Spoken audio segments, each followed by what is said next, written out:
Hi, everyone. Thanks for watching. I'm glad you're here. Um, Today, I wanted to talk about the 5 steps to ancestral healing. And, but I'll talk a little bit first about how I got into ancestral healing and kind of a little bit about what it's like. And so, anyway, um, I had kind of hit my bottom in life, the lowest point I've ever felt. And was that's when I had listened to a podcast where Eileen McCusick was talking about biofield tuning, and I knew right away that's what I needed to heal myself and what I passed down to my children. And so I guess I was always thinking of ancestral healing more with me as the ancestor that way. Um, and then I had just taken the first um, biofield tuning class. And I was back only about 10 days. And then I had this experience of knowing an angel was beside me and talking with the angels and an ancestor in the oneness. And I was safe. I felt safe with that because I knew that the angels of the oneness and the ancestors who were there would have the mindset of God, and there wouldn't be the control, coercion, manipulation, or doing damage to me in any way. So I was safe with that. I felt safe. But so I was tuning the angels and ancestors of the oneness because I knew my biofield had injury or weaknesses from all the electromagnetic frequencies around. And so I figured they're only spiritual beings are. Without the physical to recharge as well. So I figured they would really need it too. And so I was tuning them, and I found that they did. I witnessed repair that was happening as I was tuning, and that was really cool. And then after a month maybe of tuning the ancestors and angels and the oneness, then I was sitting at the kitchen table, and my grandfather appeared next to me, and he had been dead 25 years, and it was like it was scary. It was because being raised like I was in a more of a conservative Christian family, then um, it was ghosts were bad, right? Ghosts were off limits, and that's how I thought of it until Grandpa appeared, and it was like it was his same personality, his same um, sense of humor, his same sincerity and fun, and he said to me, "I'm ready to go to the oneness, and I need your help." And I said, "Well, how in the world can I help? I don't know anything about helping." And he said, "Well, use your tuning forks." And so I did. And I started doing a biofield tuning session on me as the hologram for myself, tuning the ancestral patterns of my grandfather within me. And and after I had tuned him and I felt the great sadness of when he lost his eldest son, my mom's older brother, in a car accident. That happened a couple, 3, 4 years before I was born.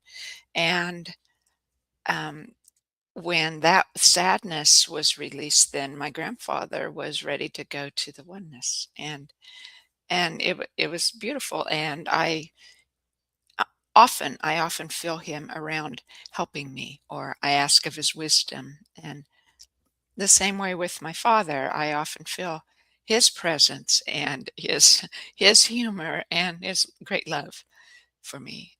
And and so as I work in the biofields with the ancestors, um, I'm careful to so that I only welcome into my work the ones who are ready to go to the oneness. And that way the closer they get, I have found that there's 5 things they need. And yes, they're similar to the 5 things we'll talk about today, but not quite the same, different aspects of the same energies. But So the ancestors and I found there was 5 things they needed once they were in the waiting place, as I call it, and I get that waiting place, term from the Dr. Seuss book, Oh, the Places You Go, and I used to love that book, but there was one it was a double spread of the pages in the book, I'd say maybe 3/4 or half the way through, and it was the waiting place for people just waiting for the phone to ring or the bus to come or the blah, blah, blah, blah, blah, blah, waiting, waiting, and waiting. And that had been that hit close to home because that had kind of been my attitude a lot in my life. I felt powerless to change. I didn't even think of the changing the things around me. There were some things I did. As far as things that I could do. I was confident about my abilities to do things in action, but not to change my inner reflection, right? My inner patterns.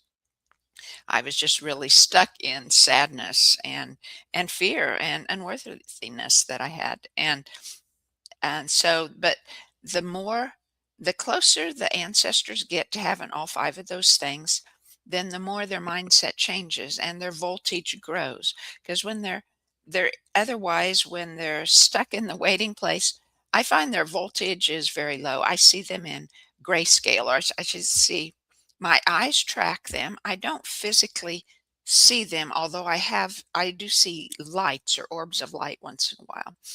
I can catch my own aura and the orbs of light in my own aura once in a while too. But um, I lose my train of thought, and so um, their voltage grows. But once they are die and are in the waiting place, what I think happens, what it feels to me has happened because the sun charges our physical bodies. It's very important to our bodies, and most of you know that. And the moon is what is about our heart, our passions, and our desires. And the star energy is our choices of how we choose to interact with each of the um, things around us every day. And so the ancestors in the waiting place, their physical body is gone, so they don't have the sun recharging that part of their energy. And so I think that combined with their mindset of most people as we live, I mean, most people are good, what you'd call good, and right are um, nice to be around, are nice to other people, try to do what's best, etc. And but we still have the mindset of man, what I called, right? It's the mindset of fear that brings thoughts of hierarchy, of trying to um, protect yourself, right? When your mind goes into fight or flight and you're just thinking about protecting yourself. And a lot of that mindset of fear and hierarchy is caused by trying to protect yourself or gaining ground over others so that you yourself can get further in life, etc. And so the mindset of man or the mindset of fear and hierarchy versus the mindset of God, which is always love and abundance instead of fear and hierarchy. And so um, when ancestors die, even all of us that are good, nice people when we die, tend toward that mindset of hierarchy because you're still looking out for yourself. You're still trying to protect yourself in some way. But the closer they come of gathering those 5 things they need, then of knowledge and experiences and things, then their mindset begins to change and their voltage grows as their mindset grows, right? Like knowledge is power. It's very, very true in the biofield, right? And so um, the closer they get to knowing um, of being ready to join the oneness, then the more their mindset is trustworthy and reliable and good and ready to join the oneness. It's more of a reflection of the energy of the creator. And so I welcome those to my sessions, the ones that are ready to come to the oneness. And once in a while, the ones that aren't ready come to, and depending on their mindset, depending on their attitude, depending on what their goal is, then I allow that because they need to learn someplace, and learn they can learn from what I do also, that many come after and observe as a place to start their learning, because I guess they feel safe maybe with a human then that knows they're there. And they come because one of their loved ones is working with me, and they come to learn what they need, and learn what their loved one is doing, and what and how it works. And so that's part of one of those five things is knowledge about how the afterlife works, and knowledge of what they need. And so um, that's what I just wanted to convey, that I only work with those who are gaining in the mindset of God, who are ready to go to the oneness. And that way it's safer for us. We can, um, they're not going to be doing things that would not have our best interest at mind. And so often they appear, the ancestors appear, if in who I'm working on, if it's whatever, say if it's sadness, and that ancestor had a lot of sadness in their life, then they would come to have that those stuck energies, those pathways restored in them, the emotions that get trapped inside our bodies, they would come to get those released. And in having those released, it changes their mindset and raises their voltage more, and then they're ready to go to the oneness. Maybe that's all they had left. And so that's what happens. So in a session, they the ancestors are welcome. Um, I work in the ancestral biofield. Our biofield is like 5 to 6 feet away from us in every direction, and 2 to 3 feet above or below us, like in a toroidal shape. And the ancestral field extends beyond that to 30 to 35 feet away from the body. And in most every session, I work in both your session, if you are my client, and in your ancestral session. Sometimes I overlap the two and working them together. Sometimes it's just yours. Like if you have a physical need, then often it's just in yours. But if we're working in emotion and spiritual things, then I'll be often working in the ancestral field and clearing the ancestor stuck energies, and then coming to your field and clearing yours that are related to the same thing, to the same pattern, and helping you, clearing you, raising your voltage, raising your mindset as we do that for the ancestor. And in doing the ancestor and us, we're changing the life ahead for our children as well. And we change the voltage and the mindset of the universe.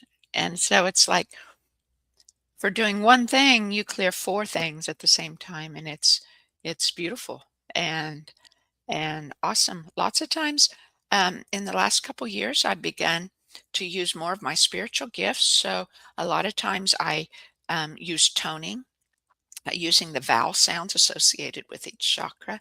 Sometimes I sing of spiritual language, and sometimes it sounds like an ancestral language of one of my ancestors. Um, Sometimes it's speaking directly through spirit, speaking to your subconscious, or speaking to the ancestor spirits around. Um,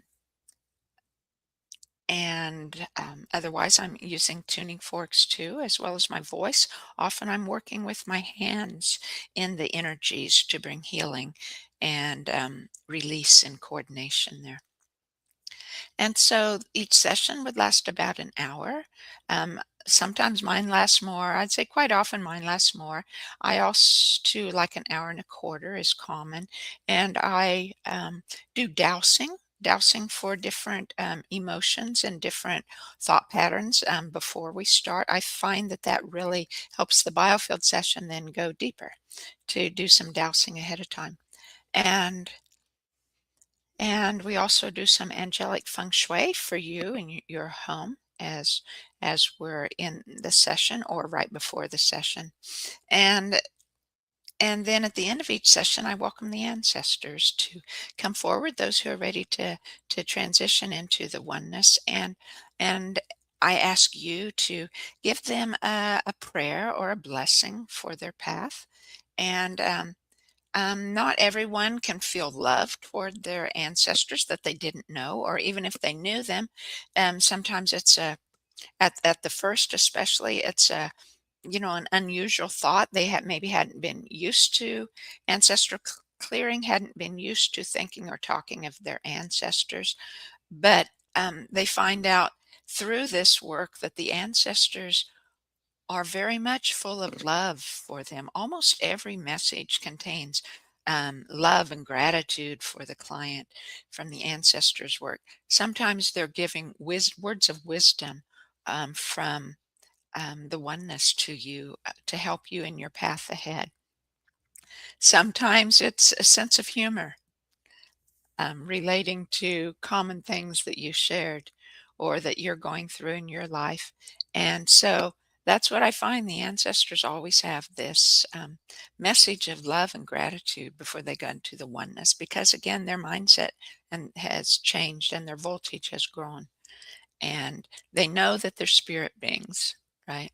And they're ready to return and finish this portion, this life, um, maybe to return in another life later for more things to learn and experience. But anyway, so the 5 steps to ancestral healing. Now, these steps are for you, right? Not the ancestor, although some of them do apply to the ancestors, like I said, in different aspects or in different ways. But the 5 steps for us to do ancestral healing is first, you need an awareness that you're made of your ancestors, and that's not hard, right? You might have the same eye color or hair color of your grandmother, or you might have the same facial expressions as your mother or your father. Um, and so those are very common. We're made of our ancestors, but we're made of them not just of our thought patterns. You've probably noticed, some of you have more of a personality like your mother or your father instead of the other, although everyone has it of their own being too, their own personal being. But um, we inherit the thought patterns, and a lot of these thought patterns and emotional patterns that we have are transferred through our DNA because those patterns have become so ingrained in the ancestral field that their own biofield, their original um, divine flow of energy doesn't work anymore. It's from a lifetime of all these emotions and thought patterns. It zigzags and finds alternative routes, and um, because the real or the original path has been blockaded, and roadblocks and detours, I call them. And so that's what you have. You inherit from them these roadblocks and detours of your original flow, as well as is in your own. And it seems to me that some, yes, were very much inherited them at birth, and then experiences in our lives, especially in gestation or in our very birth or early years of our lives up to age 7 or 8. That span of time often determines from the experiences we have in our lives what switches are flipped on in our DNA as to what patterns we're going to be dealing with in our lives. And the patterns that we deal with in our lives are two things. One of them, they're very much what we agreed to experience when we were in the oneness or in heaven, before when we agreed to come to this life on earth. And you've probably heard that saying, that other people think that way, and I didn't know if that was true or not, and I asked to experience it. I was using um, hypnosis, spiritual hypnosis, to experience what my ancestors and angels, and messages from them and what they experienced in the oneness, and to see what I experienced in the oneness, if I really did experience anything in the oneness before I came. And I found that it was very true that we do agree, but we don't just agree to specific things. This is my opinion from what I have felt. We're also, although we do agree to those specific things that want to be the biggest influence on our life, I would say. But we also agree that in general, we're going to leave behind our mindset of God, our mindset of the Creator, and we're going to experience this mindset of hierarchy. So we're giving our permission to live here, our agreement to experience things, our agreement to have this change of mindset from the perfectness, the good, the high voltage of the oneness, to experience what we do in life. And so you have to have the first thing you need of what for ancestral clearing, ancestral healing, then, is to know that you're made of your ancestors, and to know that you can release those, that it's possible to release those old patterns in you and release them in your ancestors, and correct that, restore your original divine blueprint of energy. And so that's the first step. The second step then is to have the desire to do that work. And you don't have to have it as a huge passion. You don't have to have it as one of your life's work. It's But you need enough of the desire to have the willingness to say, yeah, please, please, let's work on changing me. Let's work on helping my ancestors. Having enough of that desire to be willing to do the work. And then the third step is to consciously choose to do the work. It's not going to happen if you're not going to be consciously choosing to do it. And so that's the third step. The fourth step is to do that work of removing the blocks and detours in your biofield and in your ancestral field, so that, one, you can clear your own life, make your own life happier, so you can clear the path ahead for your children. And if you don't have children of your own, it always works backwards. Say, like, what you clear in yourself also will clear in your parents of what they have in the energies, as they're willing. You can notice changes as you go, changes in um, their thought patterns, changes in your children's thought patterns. However, it doesn't change like in huge force. You won't see the same amount of change in your parents or in your children as you do in yourself, until each of them choose the healing path for themselves and want to restore their own. And then, because of all the groundwork and foundational work that you would have done with the ancestral clearing of yourself and your ancestors, then their path forward is much easier and quicker. That's what I find. I see changes in my mother, and my father died before I started this work, and he's in the oneness. But I see changes in my children too. But like I said, you won't see the the big changes until they are choosing those paths for themselves, the healing path for yourselves. So let me just repeat the four. You have to have knowledge that you're made of your ancestors and that you can clear these patterns. And then you have to have, the second step is, you have to have a desire or a willingness to do so. And the third step is, you have to consciously choose and consciously take the first step or the action to bring yourself to the place to get that that release, or those healing done.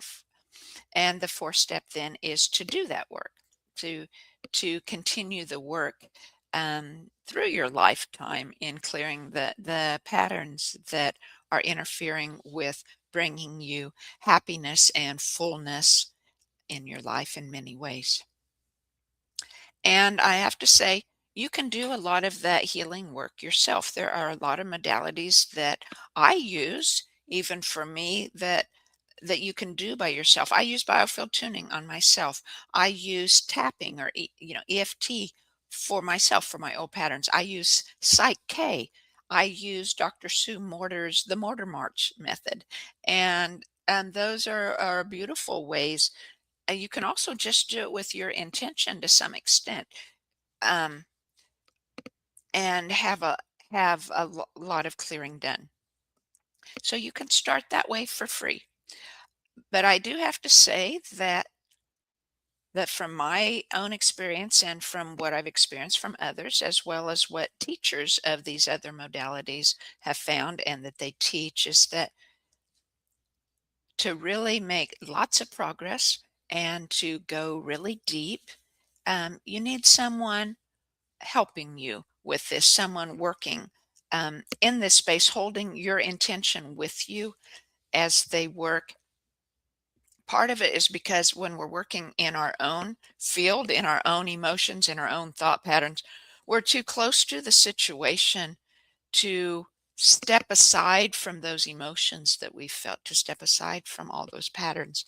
And though some can clear, the biggest part of the work doesn't happen as deeply until we work with someone who can, number one, hold that intention with us. Number two, do the work so that as we are receiving that clearing work, that we can put our mind aside or we can let loose of those and feel the safety, not have to be exerting the energy of doing the clearing, of just receiving and allowing it to happen, and then deep work can happen. So those are the first four steps. The fifth step that you need for ancestral clearing then is to be doing the work not just for you, but for the highest good of your ancestors, your children, and for the universe, because you are affecting each of those as you go through life and develop more and more old stuck patterns that are causing the unhappiness or the interactions in your life that you want to change or that are not being helpful in those patterns in your life. You're affecting your children. You are putting it more and more in your DNA and allowing that to go to them. You're affecting it, um, and stopping the flow of love that goes from the beginning of time to the end in this acknowledgement. And that's our love that flows throughout the beginning of time to the end of time, however that is. And our willingness, then, our intention of not just helping ourselves, but to do this work for the coming generations. Oh, that's one thing I left out. If you don't have children of your own, I get on a sidetrack there about parents and things. If you don't have children of your own, then because it works backwards to your parents' generations, it can also through them then work toward your any other siblings and their children. So it does help because the patterns are carried through other people in your family, not just yourself. And and it also works, the universe works not just on blood relations, but it works on our intention of what the relationship is. So if there was a niece or a nephew that you were very close to and you were kind of like a friend or a mentor to them, you would have been a parental figure for them in some ways, or of friends, younger friends than you, or their children. There's many ways you can be, or if you're a teacher, it could be through your students. And we can all teach things in many ways in our lives. So we all have those opportunities where other people around us would view us as a parental figure of some kind. And um, I lost my train of thought. There was one other thing I was going to say about that. So, anyway, to then the fifth step to have those that wanting to do it, doing the work for not just for yourself, but the mindset of doing it for the universe, for the highest good. And that's part um, of fully then expressing yourself in doing the healing allows you to fully step into what you're meant to do in this life, whatever that is, however it is to have your blueprint, divine blueprint restored, and to have your heart shifted and your mind shifted so that you can fully express those desires of your own heart that you came to earth to express, that no one else can do that for you, and expressing that for the highest good of all. So that's the five things you need for ancestral healing. And it's also a little bit about how my work goes, and it happens. You can we can do this by Zoom. Almost all my work is done by Zoom, occasionally by the telephone, and all you have to do is be sitting at your in a comfortable chair or lying down in on a couch or a bed, and being willing for it to help and hold an intention. And some people feel shifts happen in their energies, and some people don't. And there's no right or wrong. It's just how sensitive the person has become or is to energy changes in their body or energy changes around them. And it's simple, easy work, but it's also complicated and beautiful and affects the universe. So there's no way to go wrong in it. And I just wanted to lay that out there for anyone that wanted to know, anyone where it might be helpful for you in your journey in continuing your inner or beginning your inner healing journey. So that's all for today. Occasionally, now on my Wednesday podcast, I'll be talking about different aspects of my work and ancestral healing and energy healing in general. So thanks so much for joining me. Please give me a like so that other people can find the podcast easier. And I appreciate you watching. I really do. And if you have any questions, just shoot me an email. You can or contact me through my website. It doesn't cost anything to um, contact me and ask a question, whether it's more information about my work or whether it's a question of any kind for about the ancestral healing and your journey forward. And I'm certainly not an expert in all things. I've had a lot of experience with ancestral healing and a lot of spiritual experience in my life, in my own personal journey of a lot of mistakes made along the way, and in knowing, being able then to choose wiser most times now, to listen earlier, to listen harder, to um, to act more effectively, to um, know the joy of the oneness that's available to us now, the connection of oneness in our lives now that we're meant to find, meant to experience in this life, not just in the oneness. And I know that oneness now. And it's been a beautiful thing in my life. I hope it would be a beautiful thing in yours also. So thank you. We'll talk to you later. Bye bye. Thanks for tuning in.